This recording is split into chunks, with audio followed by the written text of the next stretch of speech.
Tartu vanalinnas on loomulikult peaaegu igal majal oma põnev lugu rääkida. See hoone Gildi ja Kompani tänavate ristil ei ole mingi erand.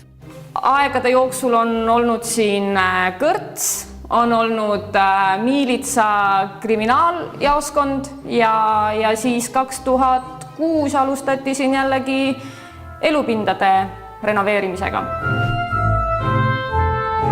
1911. aastal ehitatud maja oli tõepoolest nõukogude perioodil tolleaegsete seadusesilmade, miilitsate, täpsemalt kriminaaltalituse koduks.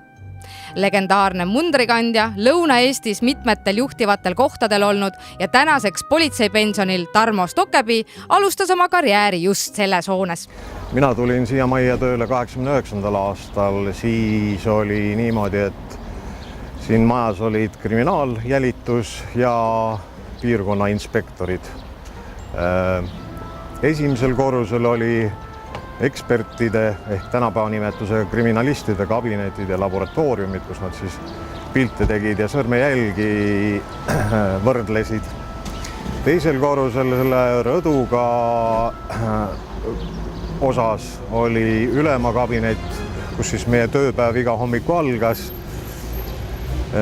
Ja ülejäänud kabinettides siis töötasid paralleelselt kriminaaljälituse inspektorid ja piirkonna inspektorid. Kriminalistide maja kõrval asus toona Tartu miilitsa ja hiljem ka politsei peakontor. Tarmo sattus tunnistama seda aega, mil hallide mundritega miilitsameestest asuti vormima politseinikuid. Nii juhtus seega kriminaaltalituses. Seega on selle maja seinad näinud ikka päris palju. Põnevaid juhtumisi võiks rääkida pikalt. Üks kolleeg enne relva puhastamist võttis salve alt ära ja tegi kontrolllasu sihtides kapi otsas olevat kohvrit. Ja see kuul lendas siis läbi kohvri lakke. Ilmselt remondimehed on neid auke seal näinud, hiljem seda trikki korrati niimoodi naljaviluks. Aga üldiselt oli töökultuur ikkagi suhteliselt viisakas, et ülemad asusid lähedal ja tööstiil oli muidugi tol ajal teistsugune, et siis ei vaatanud keegi tööseadust ega kellaaega, kui oli vaja tööd teha, siis tehti tööd ja muidugi jah, eks ka teistpidi, et kui oli pidu panna vaja, siis pandi ka pidu. Korter, mida teile täna tutvustame, on just selle rõduga, mille juures asus kriminaalmiilitsa ülemuse kabinet.